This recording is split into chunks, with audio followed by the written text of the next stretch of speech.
Ladies and gentlemen, welcome to the forum on the national evidence infrastructure in Zimbabwe. This forum seeks to strengthen institutional capacity to support evidence-based policymaking in this country. As you are aware, this day's forum is brought to you by the Zimbabwe Evidence Informed Policy Network, ZeipNET, as well as the African Evidence Network. Let me start by stating that research evidence plays a very critical role in informing policy decisions. I cannot overemphasize this fact. For Zimbabwe to prevent policy failures, policy inconsistencies, and misplaced development practice, there is need to base policy decisions on sound scientific research evidence.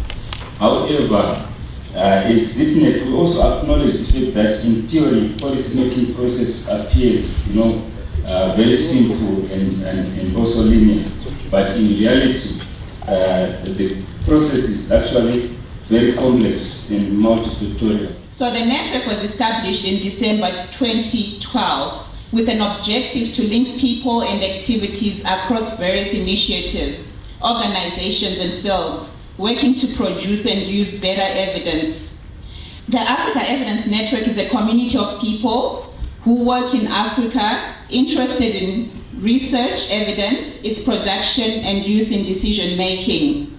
The network is supported by UJBQA and includes researchers, practitioners and policymakers from universities, NGOs and governments. The reason we're here is that the Africa Evidence Network has partnered with local networks for the purpose of strengthening evidence-informed decision-making in Southern Africa. I begin by re-echoing that science and technology are globally recognized as the tools of economic development. And there is abundant scientific research evidence for this conclusion. Evidence is such an important issue in activities that we do in society at all times. As Zimbabwe becomes a knowledge society, we can use science and technology as the hammer and nail tool, free our economically disabled members from the abject and dehumanizing conditions of extreme poverty that have befallen them. We are at a very, very critical stage at the moment in our country. The economy is in trouble. This poverty is not due to lack of enriching society or the resources in Zimbabwe. These constraints can be overcome by applying the strategies of technology domestication. If we make technology become a domestic entity so that our activities are here, manufacturing and so forth, technology is being applied, all of these things can be overcome. The advancement that is required, some of the elements that are required here that will be sought are, we need to cultivate the culture of value addition to our raw materials. We need to achieve our socio-economic development. We need to raise our standard of living. We need to achieve food security. And we need to provide employment for our workforce. And as you know, this is quite a weak point as we speak. And we need to promote human welfare so that our people are living a nice, comfortable, happy lives. Now, proper exploitation of these resources, this human capital, mineral resources, and so forth, if we have proper exploitation of these resources, it can transform our society to become economically prosperous. Successfully industrialized countries have achieved that status by adopting the triple helix model of strategic development. The triple helix model of strategic development. What is that?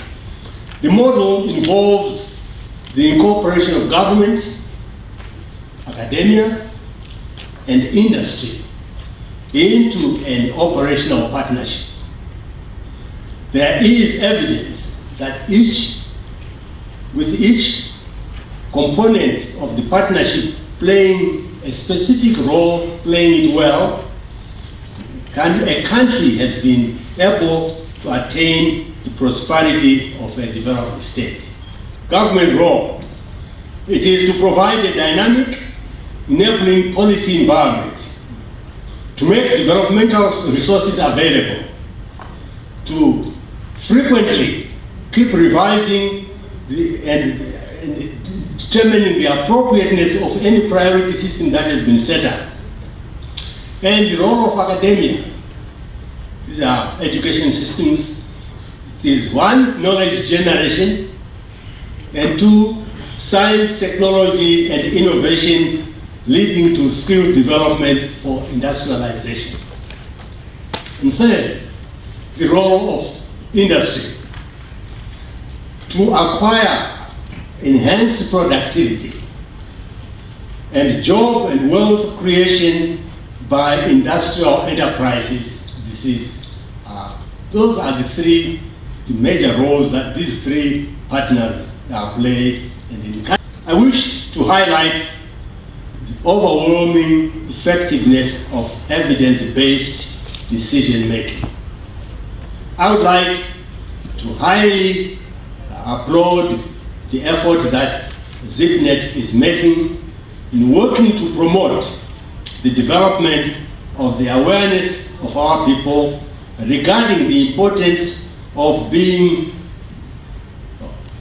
basing our decision-making activities on evidence-based available evidence for that. This is very important. An issue becomes a fact if there is evidence for it. Thank you, ladies and gentlemen. Thank you. In Zimbabwe, we are known for making good policies, which means in the policy-making process, I think Zimbabweans has been reckoned as having good policies, some of which have been actually borrowed by other countries and implemented. And I think it's on record to say our challenge is in the area of implementation. And I think this is an area that even government is grappling with. And as has been mentioned, there are various fora where this issue has been tackled to say how do we scale up the issue of implementation. Because if you look at some of our policies in terms of policy design, policy objectives, policy strategies, you can't fault it. You can actually apply it and turn around this economy. But the critical issue is on implementation. And I think part of the areas that also hinders on implementation is also resources. When we plan, sometimes we don't have adequate resources, both human capital we have, but financial resources to be able then to fund those programs. Whether we do have a crisis of evidence, using evidence in policy making, perhaps I should start by saying, in support of Dr. Chigumira, I think as Zimbabweans, we have been known for having, or we have a legacy of developing good policies using evidence. Right. Using evidence, whether that evidence is bad evidence or good evidence, I will park it for now. But we are known for using evidence in policy making. You look at even just after independence, you look at policies like the growth with equity policies, which tried to fast track spending in health and education and social services. It was a policy that recognized the need for strengthening that area as a key driver in socio-economic development. Then the next decade, of course, we had other policies, the ZEPARU and so forth, which were also founded on evidence. Whether that evidence was bad or not is another area of debate. Then we then had other policies that came out, the inclusive government state policies. then a number of policies in different government departments, like government ministries. So for me, I think at the micro level, when I'm talking about the micro level, I'm referring to local authorities, ministry departments, and so forth. In terms of policy formulation, for me, I've seen over the years that I've collaborated with such departments, some form of use of evidence, effective use of evidence in policy making. We had situations like the use of the presidential reports of commissions of inquiry. We had the Ramasanga Commission in education, also the presidential inquiry into the state of health services in Zimbabwe around 1999, the report that came out, which clearly led to the establishment of the Health Services Board. So it was evidence that was used directly to formulate policy, and that policy was implemented. But when you come to the macro level, for me, I've seen a number of issues that have tended to stifle use of evidence in policy formulation. And these have related to ideological issues, issues around commercial interests, and also issues around political factors. So these larger macro level factors have tended to stifle the use of evidence in policy making that is sort of clear, that is transparent, and that is inclusive. I would like to agree with Dr. Chigumira that yes, in terms of policy formulation, I think there is use of evidence that comes from research partners. We have difficulties when it comes to implementation. In my opinion, taking the example of the policies that we have come up with the Ministry of Industry and Commerce to assist the industry, I think what we lack both sides is commitment.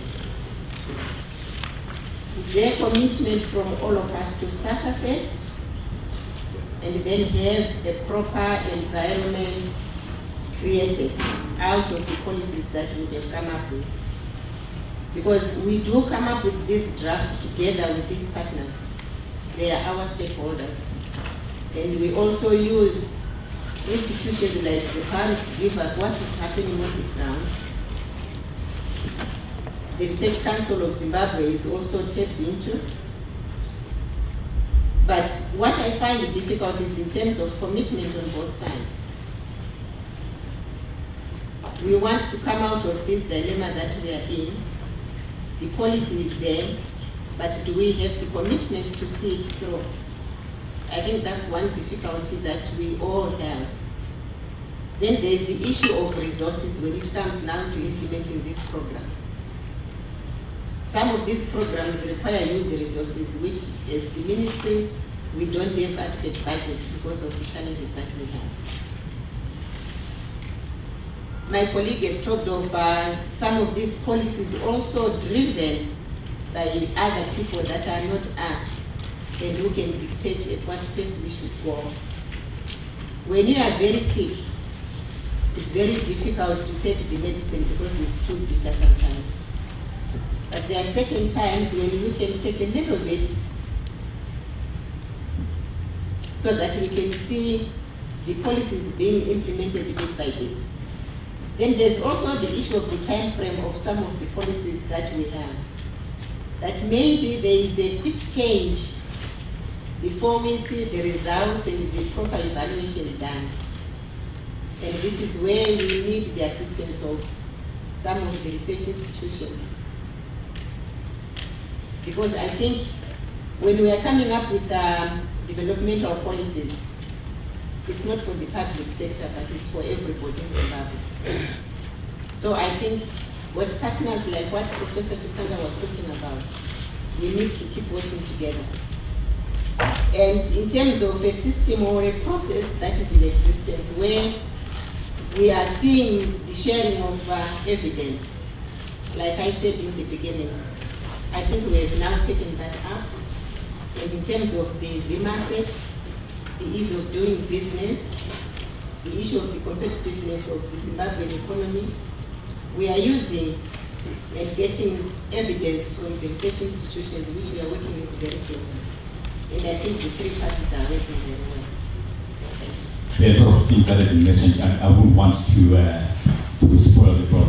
Now, I'm going to take 5 questions or 5 comments, so that we move together. I want to acknowledge a very important comment, a contribution that has been made by Professor Chetsanga and Artwell Kadungure with respect to timelessness in terms of using evidence.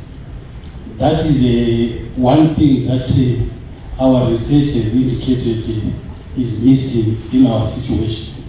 We have a lot of evidence.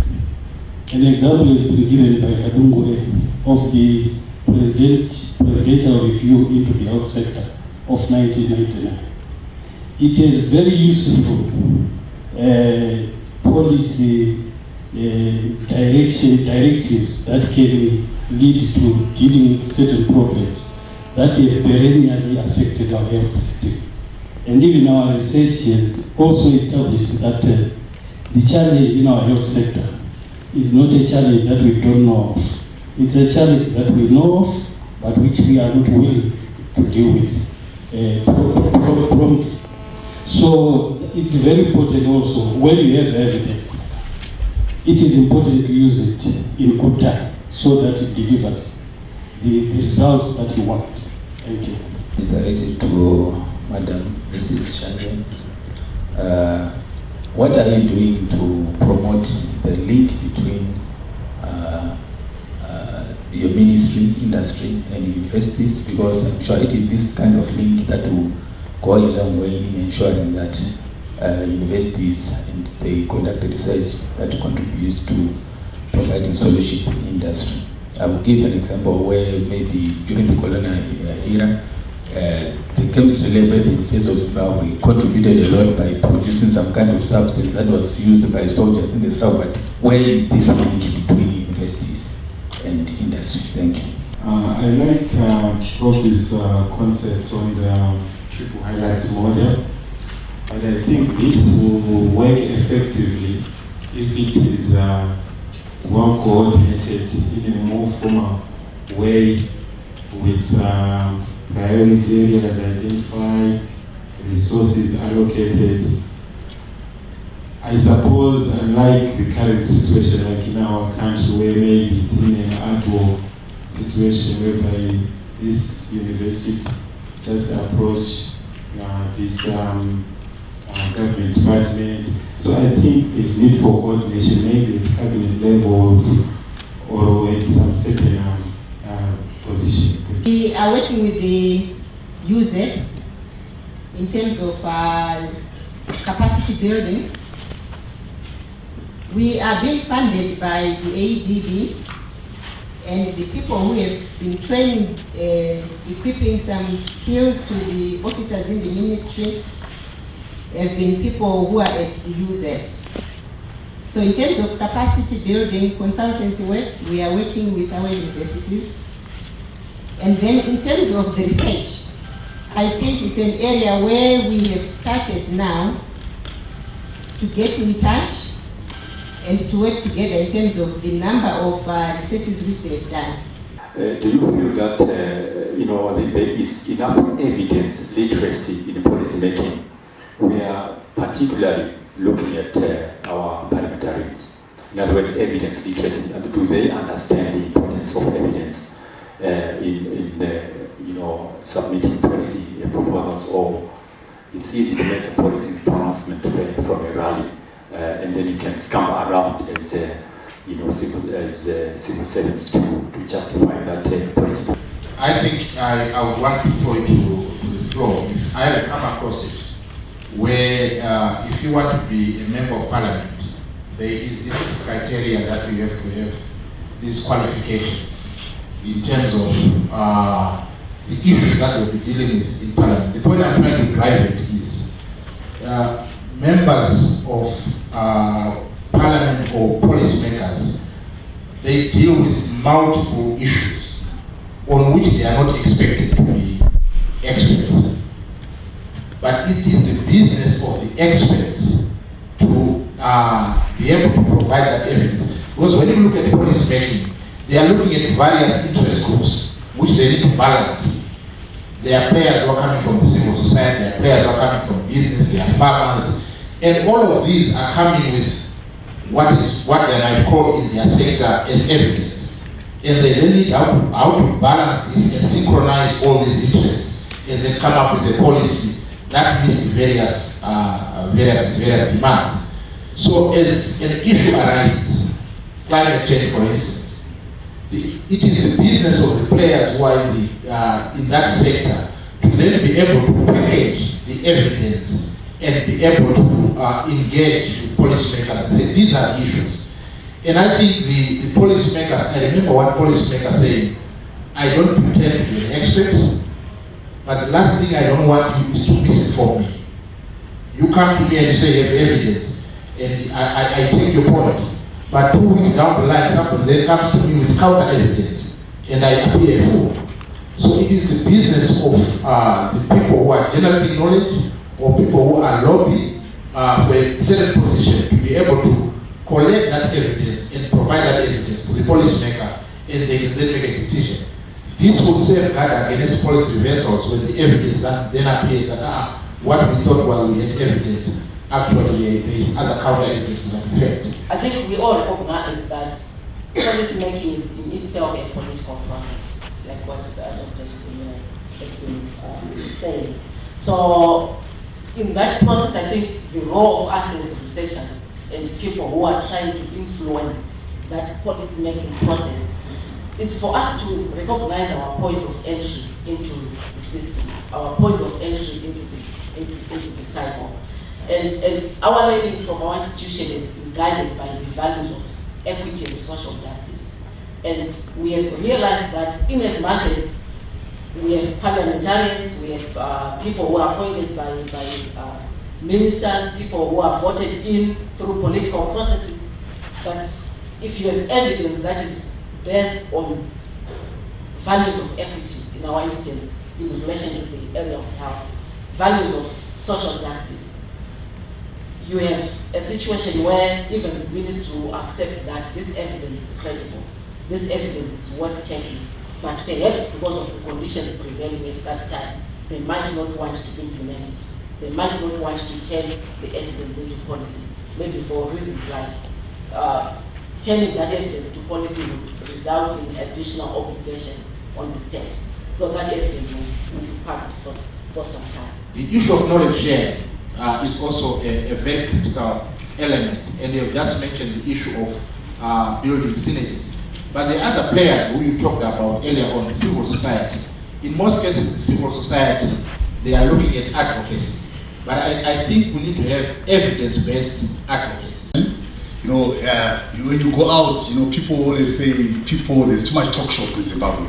I think these talk shops are critical to stimulate that discussion, to set that agenda of the evidence agenda. To thank the panelist, Dr. Chigumira, for the insightful discussions, and the moderator for the expert moderation. It was very good. And for Artwell, Mr. Kadungure, and Mrs. Janje, I would like to thank you on behalf of ZeipNET and ZeipNET Board of Trustees, and also the MC. Would like to thank you for hosting and doing a marvelous job. And our visitors from Africa Evidence Network, it is not their support that we are here. We'd like to thank you for supporting us to be where we are and to create this discussion. Thank you very much.